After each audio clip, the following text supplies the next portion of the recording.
ದಲಿತ ಅಡುಗೆ ಸಹಾಯಕಿಗೆ ಕಿರುಕುಳ.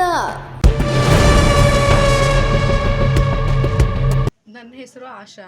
ನಾನು ಆನಂದೂರು ಗ್ರಾಮದಲ್ಲಿ ಸರ್ಕಾರಿ ಹಿರಿಯ ಪ್ರಾಥಮಿಕ ಶಾಲೆಯಲ್ಲಿ ಮುಖ್ಯ ಅಡುಗೆಯರಾಗಿ ಕೆಲಸ ಮಾಡ್ತಾ ಇದ್ದೀನಿ. ನನಗೆ ಏನಪ್ಪ ಅಂದರೆ, ನಾನು ಈ ವರ್ಷ ಹೋದ ವರ್ಷ ಸೇರ್ಕೊಂಡಿದ್ದಿತ್ತು. ನಾನು 7 ತಿಂಗಳಷ್ಟೇ ನಾನು ಕೆಲಸ ಮಾಡಿರೋದು.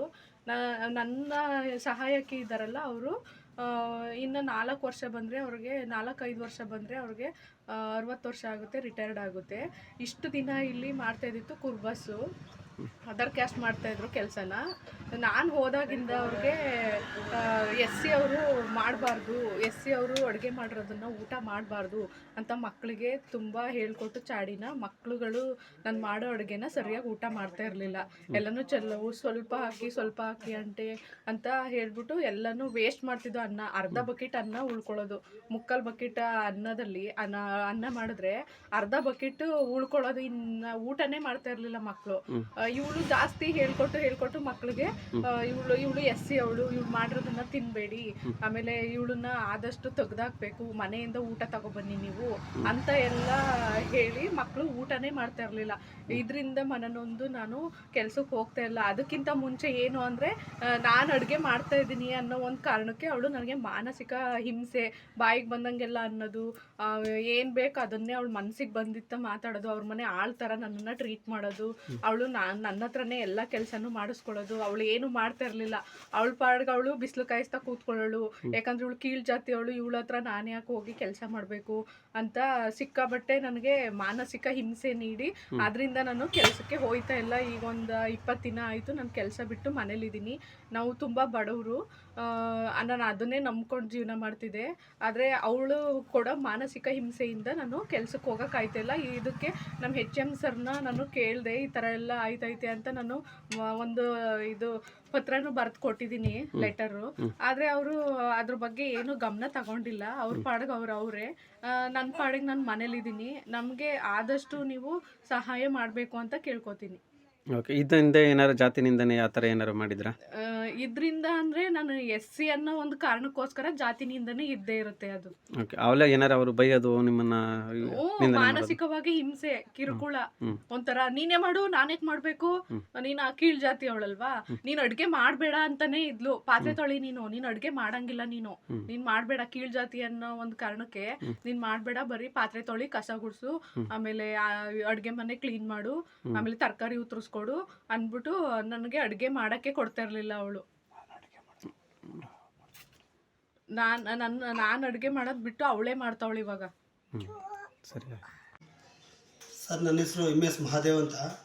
ಸರ್ಕಾರಿ ಹಿರಿಯ ಪ್ರಾಥಮಿಕ ಶಾಲೆ ಆನಂದೂರಲ್ಲಿ ಪ್ರಭಾರಿ ಮುಖ್ಯ ಶಿಕ್ಷಕರಾಗಿ ಕಳೆದ 2 ವರ್ಷದಿಂದ ಕರ್ತವ್ಯ ನಿರ್ವಹಿಸ್ತಾ ಇದ್ದೀನಿ. ನಾನು ಬಂದಾಗಲಿಂದ ಕೆಲವು ಈ ಅಕ್ಷರದಾಸೋಹದ ಮುಖ್ಯ ಅಡುಗೆಯರು ಮತ್ತು ಸಹಾಯಕ ಅಡುಗೆಯರು ತುಂಬ ವಯಸ್ಸಾಗಿರೋರಿದ್ದರು. ವಯಸ್ಸಾಗಿರೋರಿದ್ದು ಅವರು ವಯೋಸಹಜ ಲಕ್ಷ್ಮಮ್ಮ ಅಂತ ಒಬ್ಬರು ನಿವೃತ್ತಿ ಹೊಂದರು. ನಿವೃತ್ತಿ ಹೊಂದ ನಂತರ ಈ ಆಯ್ಕೆ ಪ್ರಾಧಿಕಾರ ರುದ್ರಪಟ್ಟಣ ಪಂಚಾಯತಿ ಅಧ್ಯಕ್ಷರು ಮತ್ತು PDOಗೆ ನಮ್ಮಲ್ಲಿ ಒಂದು ಅಡುಗೆ ಮುಖ್ಯ ಅಡುಗೆಯರು ನಿವೃತ್ತಿ ಹೊಂದಿದ್ದಾರೆ.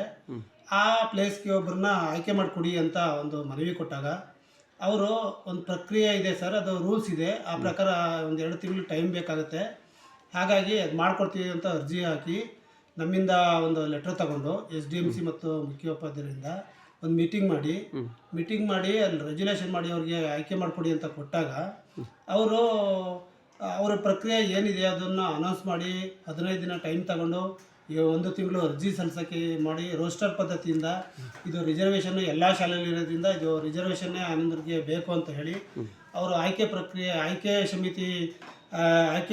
ಪ್ರಕ್ರಿಯೆ ನಡೆಸೋರು ಪಂಚಾಯತಿ ಆಗಿರೋದ್ರಿಂದ ಅವರು ನೋಟಿಸ್ ಮಾಡಿ ಮತ್ತು ಪಾಂಪ್ಲೆಟ್ಸ್ ಎಲ್ಲ ಮಾಡಿಸಿ ಗ್ರಾಮ ಪಂಚಾಯತಿಯಿಂದ ಮೈಕ್ದಲ್ಲೆಲ್ಲ ಅನೌನ್ಸ್ ಮಾಡಿಸಿ ನಮ್ಮಲ್ಲಿ ಆನಂದೂರು ಶಾಲೆಗೆ ಮುಖ್ಯ ಅಡುಗೆಯರ ಪೋಸ್ಟ್ ಖಾಲಿ ಇದೆ, ಯಾರು SCಗೆ ಸಂಬಂಧಪಟ್ಟರಿದ್ದರೆ ಅರ್ಜಿ ಹಾಕಿ ಅಂತ ಅನೌನ್ಸ್ ಮಾಡಿದ್ರು ಸರ್.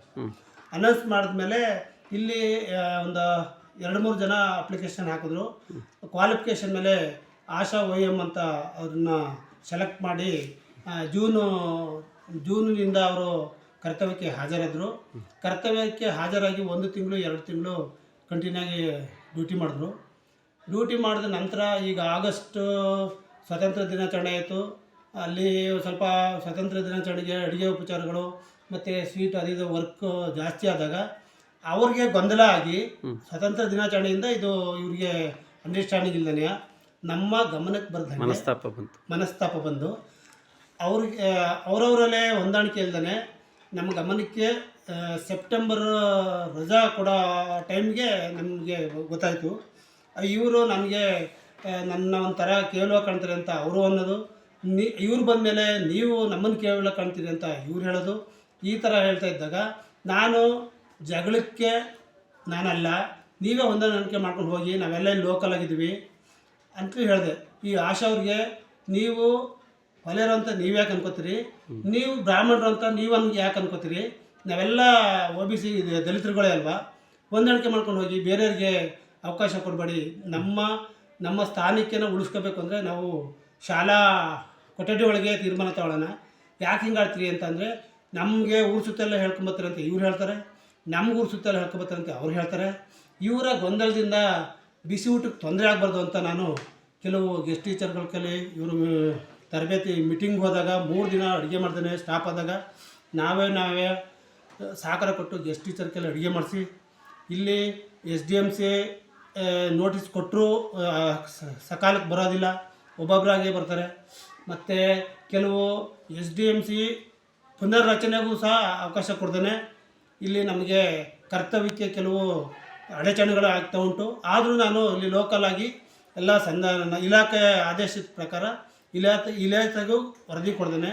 ನಮ್ಮ ವೀಕ್ನೆಸ್ಸು ದೊಡ್ಡದಾಗಿ ಆಗಬಾರ್ದು ಅನ್ನೋ ಒಂದು ಉದ್ದೇಶದಿಂದ ನಾನು ಮೇಂಟೈನ್ ಮಾಡಿಕೊಂಡು ಅಕ್ಷರದಾಸನೂ ಸ್ಟಾಪ್ ಮಾಡಿಸ್ದಂಗೆ ಮತ್ತು ಎಲ್ಲ ಶಾಲಾ ಕರ್ತವ್ಯನೂ ಸ್ಟಾಪ್ ಆಗ್ದಂಗೆ ಎಲ್ಲ ರೀತಿಯಲ್ಲೂ ಹೋಗ್ತಾಯಿದ್ರು. ಇವರ ಗೊಂದಲದಿಂದ ನಮಗೆ ಮಾನಸಿಕವಾಗಿ ತೊಂದರೆ ಆಗ್ತಿದೆ ಸರ್. ಇವರು ಅಕ್ಷರದ ಆಶೋದಯವನ್ನು ಮೇಂಟೈನ್ ಮಾಡ್ತಾ ಇರೋದು ಸರಿ ಕಂಡುಬರೋದಿಲ್ಲ. ಯಾಕೆ ಅಂತಂದರೆ ಈ ಸುಗುಣ ಅಮ್ಮ ಅವರು ಆಗಾಗ ಪೇಷಂಟ್ ಆಗ್ತಾಯಿರ್ತಾರೆ, ಸಹಾಯಕ ಅಡುಗೆಯವರು.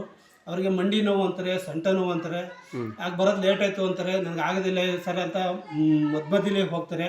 ನನಗೆ ಮಕ್ಕಳು ಹುಷಾರಿಲ್ಲ, ನನಗೆ ಮಂಡಿ ನೋವು, ಆಸ್ಪತ್ರೆಗೆ ಹೋಗಬೇಕು ಅಂತ ಆಗಾಗ ಮಧ್ಯದಲ್ಲಿ ಹೋಗ್ತಾ ಇರೋದ್ರಿಂದ ಇವೆಲ್ಲ ಶಾಲೆ ಅಡುಗೆ ಮುಗಿಸ್ಕೊಂಡು ಹೋಗಿ ಅಂದ್ರೆ ಇಲ್ಲ ಸರ್ ನನಗೆ ತಲೆನೋವು ಆಗ್ತಿದೆ, ತಲೆನೋವು ಮಾತ್ರ ತರಿಸ್ಕೊಡಿ, ಈ ಥರ ಎಲ್ಲ ನಮಗೆ ಅವರು ಕೇಳ್ಕೊಂಡಾಗ ಆದರೂ ನಮ್ಮ ಕೈಲಾದಷ್ಟು ಸಹಾಯ ಮಾಡಿ ಅವ್ರಿಗೆ ಇದು ಮಾಡ್ತಾಯಿದ್ದೆ. ಅವ್ರಿಗೆ ನಾವು ಹೊಂದ್ಕೋಬೇಕು, ನಮ್ಗೆ ಅವ್ರು ಹೊಂದ್ಕೋತಾ ಇಲ್ಲ, ಆ ಥರ ನಡೆಸ್ತಾ ಇರೋದ್ರಿಂದ ಇದನ್ನು ದಯವಿಟ್ಟು ಮಾಧ್ಯಮದರಲ್ಲಿ, SDMCರಲ್ಲಿ, ಗ್ರಾಮಸ್ಥರಲ್ಲಿ ಒಂದು ಅಕ್ಷರದಾಸೋಹ ಸುವ್ಯವಸ್ಥಿತವಾಗಿ ಒಂದು ನಡ್ಕೊಂಡು ಹೋಗಂಗೆ ಮಾಡಿಕೊಡ್ಬೇಕಂತ ನಮ್ಮಲ್ಲಿ. ಈ ಹಿಂದೆ ಇದ್ದಂಥ ಆಶಾ ಅವರು ನಿಮಗೆ ಏನಾದ್ರೂ ನಮ್ಗೆ ಈ ಥರ ಮಾನಸಿಕವಾಗಿ ನೋವಾಗ್ತಾ ಇದೆ, ಈ ಥರ ಹಿಂಗೆ ಕಿರುಕುಳ ಕೊಡ್ತಾ ಇದ್ದಾರೆ, ಇವರು ನಮ್ಮ ಸಹಾಯಕಿಯಿಂದ ಈ ಥರ ನನಗೆ ನೋವಾಗ್ತಾಯಿದೆ ಅಂತ ಏನಾರು ಹೇಳಿದ್ರಾ ಸರ್? ಅದು ಆಶಾ ಅವರು ಒಂದು 2-3 ಬಾರಿ ಹೇಳಿದ್ದಾರೆ. ಬಟ್ ಜಾತಿ ನಿಂದನೆ ಅಂತ ಅಲ್ಲಿ ಅಥವಾ ಇನ್ನೊಂದಂತ ಅಲ್ಲಿ ಲೇಟಾಗಿ ಬರೋದು, ನಾನೆಲ್ಲ ಕೆಲಸ ಮುಗಿಸಿದ ಮೇಲೆ ಬಂದು ಆದ್ರೂ ನೀನೇ ವೇಳೆ ಕೇಳೋಕ್ಕೆ ನಾನು ಇದುವರೆಗೆ ಯಾರೂ ಕೇಳಿಲ್ಲ, ಮತ್ತು ನನ್ನ ಇರೋದೇ ಹೇಗೆ, ನಾನು ಮಾಡೋದೇ ಹೇಗೆ ಅಂತ ದೊಡ್ಡದಾಗಿ ಕೂಗಾಡ್ತಾರೆ ಸರ್. ನಾನು ಇನ್ ಟೈಮ್ ಬಂದುವೆ ನನ್ನ ಕೆಲಸ ಮುಕ್ಕೋಲಸಿ ಮುಗಿಸಿದ್ರು ಕೂಡ ನಾನು ಬಯಸ್ಕೊಂಡು ಅಡುಗೆ ಮಾಡೋ ಅಂಥದ್ದೇನು ನನಗೆ ಅಂತ ನಿಮ್ಮೆಲ್ಲರ ಒಂದು ಸಲಹೆ ಇದ್ದು ಸೂಚನೆ ಮೇಲೆ ನಾನು ಸೇರ್ಕೊಂಡು ಬಂದು ನಾನು ಡ್ಯೂಟಿ ಮಾಡಿಕೊಂಡೆ. ಆದ್ರೆ ನನಗಿಲ್ಲಿ ಮಾನಸಿಕವಾಗಿ ಸ್ವಲ್ಪ ಜಿಗುಪ್ಸೆ ಆಗ್ತಾ ಇರೋದ್ರಿಂದ ನಾನು ಕರ್ತವ್ಯಕ್ಕೆ ಬರೋಕ್ಕೆ ಬೇಜಾರಾಗ್ತಿದೆ ಸರ್ ಅಂತ ಫೋನಲ್ಲೂ ಆಶಾ ಅವರು ದೂರವಾಣಿ ಕರೆಯಲ್ಲಿ ಹೇಳಿದ್ರು. ಇದಾಗದು ಬೇಡ, ಅವ್ರಿಗೆ ಹೇಳ್ತೀನಿ ಬನ್ನಿ, ಅವ್ರು ಒಪ್ಕೊಂಡಿದ್ದಾರೆ, ನಾವು ಹೇಳೋ ಷರತ್ತಿಗೆಲ್ಲ ಒಪ್ಕೊಂಡಿದ್ದಾರೆ. ಆದರೂ ಇವರು ಬಂದು ಮುಖಾಮುಖಿ ಇಲ್ಲಿ ಬಂದು ಇಬ್ಬರನ್ನು ಭೇಟಿ ಮಾಡ್ಸೋಣ ಅಂದರೆ ಇಬ್ಬರು ಒಟ್ಟಿಗೆ ಬರ್ತಾಯಿಲ್ಲ ಸರ್. ಓಕೆ, ಇದು ಸುಗುಣ ಅವರು ಏನಿದ್ದಾರೆ ಅಡುಗೆ ಸಹಾಯಕಿ ಅವರು, ಸೊ ಅವರು ಏನೋ ಲೇಟಾಗಿ ಬರೋ ಅಂಥದ್ದು ಇವ್ರು ಮಾಡ್ತಾ ಇರ್ತಕ್ಕಂಥ ಆರೋಪದಲ್ಲಿ ಇವ್ರು ಲೇಟಾಗಿ ಬರ್ತಾ ಇದ್ರಾ ನಿಮ್ಮ ಬಂದು ಗಮನಕ್ಕೆ ಬಂದಂಗೆ? ಸುಗುಣ ಅವ್ರು ಬರ್ತಾರೆ ಸರ್, ಲೇಟಾಗಿ ಬರ್ತಾರೆ, 10:30 ಬರ್ತಾರೆ. ಒಟ್ಟಾರೆ ಪ್ರೇಯರ್ ಟೈಮ್ಗೆ ಈಗ ಬರ್ತಾವ್ರೆ, ಇವ್ರು ತಪ್ಪಿಸ್ಕೊಂಡ ಮೇಲೆ ಬರ್ತಿದ್ದಾರೆ. ಇದಕ್ಕಿಂತ ಮುಂಚಿತ ಅವರು ಬರೋದೇ 10:30 ಬರೋದು. ನಾನು ಪಾತ್ರೆ ಬೆಳಗ್ಗೆ ಹೋಗಿರ್ತೀನಿ, ಮತ್ತೆ ಅವರು ಹಾಲು ಕೊಟ್ಟು ಎಲ್ಲ ಇದು ಮಾಡ್ಕೊಂಡಾಗ ಇವ್ರು ಹೇಳೋದು ಅಟ್ಲೀಸ್ಟ್ ತರಕಾರಿ ಉತ್ತಿಸ್ಕೊಡಿ. ಈಗ ನೋಡಿ ಬೇಳೆ, ಈಗ ಈ ಗೋಧಿ ಬಂದಿದೆ, ಗೋಧಿ ಅದನ್ನ ಗೆಲ್ಸ್ಕೊಡ್ಬೇಕು ಅವರು, ಅದು ಗೋಧಿ ಪುಡಿ ಮಾಡಿಸ್ಕೊಡೋಕ್ಕೆ ಇಬ್ಬರು ಸೇರ್ಕೊಂಡು ಮಾಡ್ಕೊಡ್ಬೇಕು, ಆಗ ಬರ್ತಾಯಿಲ್ಲ, ಒಂದು ವಾರದಿಂದ ಬರ್ತಾಯಿಲ್ಲ. ಇದೆಲ್ಲ ಅಕ್ಷರದಾಸೋಹಗೆ ಮೇಂಟೆನ್ಸ್ಗೆ ತುಂಬ ಪ್ರಾಬ್ಲಮ್ ಆಗ್ತಿದೆ. ಈ ಒಂದು ಪ್ರಾಬ್ಲಮ್ನ ನೀವು ಗಮನಕ್ಕೆ ತಂದಿದ್ದೀರಾ ಅಕ್ಷರದಾಸೋಹ ಅವ್ರಿಗೆ ಅಥವಾ ನಿಮ್ಮ ಮೇಲಧಿಕಾರಿಗಳಿಗೆ? ಇವತ್ತಲ್ಲಿ ನಾಳೆ SDMC ತೀರ್ಮಾನ ತಗೊಂಡು ಕೊಡೋಣ ಅಂತ ತಂದಿಲ್ಲ ಸರ್. ಪಂಚಾಯತಿಯವ್ರಿಗೆ ಹೇಳಿದ್ದೀವಿ, ಪಂಚಾಯತಿಯವ್ರಿಗೆ ಗಮನಕ್ಕೆ ತಂದಿದ್ದೀವಿ. ಅವ್ರೇನಾರು ಹೇಳಿದ್ರೆ ಆ ಪಂಚಾಯತಿಯವರು 1 ವಾರ ನೋಟಿಸ್ ಕೊಟ್ಟ 7 ದಿನ ವೆಯ್ಟ್ ಮಾಡಿ ಮನ ಪರಿವರ್ತನೆ ಆಗ್ಬೋದು ಅವ್ರಿಗೆ. ನಮ್ಮಿಂದ ಮಕ್ಳಿಗೆ ತೊಂದರೆ ಆಗೋದು ಬೇಡ ಅನ್ನೋ ಮನ ಪರಿವರ್ತನೆ ಆಗಿ ಡ್ಯೂಟಿಗೆ ಬಂದರೂ ಬರ್ಬೋದು. 7 ದಿನ ಆದಮೇಲೆ ನಮಗೆ ಅವರ ರಾಜೀನಾಮೆ ಪತ್ರ ತಗೊಂಡೇ ಬನ್ನಿ, ನಾವು ಮತ್ತೆ ಬೇರೆಯವ್ರನ್ನ ಹೊಸ ಪ್ರಕ್ರಿಯೆ ಮಾಡಬೇಕಾದ್ರೆ ಆಗೋದಿಲ್ಲ ಅಂತ, ಯಾತಕ್ಕೆ ಆಗೋದಿಲ್ಲ ಅಂತ ಕಾರಣ ಅವರು ಲೆಟ್ರ್ ಕೊಟ್ಟರೆ ನಾವು ಅದ್ರ ಮೇಲೆ ತೀರ್ಮಾನ ತಗೋತೀವಿ ಅಂತ ಹೇಳಿದ್ದಾರೆ ಸರ್. ಥ್ಯಾಂಕ್